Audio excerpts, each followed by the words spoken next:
Well, hi guys and welcome. This is Stuart from Zadel Property Education with a quick update on the rapid renovation formula. We're outside the front of the house right now. Inside, the polyurethane coats are going on the floorboards and the house is completely sealed, the windows, the doors and everything. I just asked Derek, the floor sander, can I shoot a quick video in there? He said, sure, if you want dust on your floors.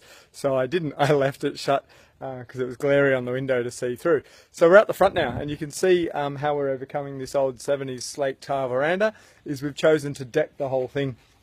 You can see here the builder Simon has put aluminium channels above it and we're decking straight over the top.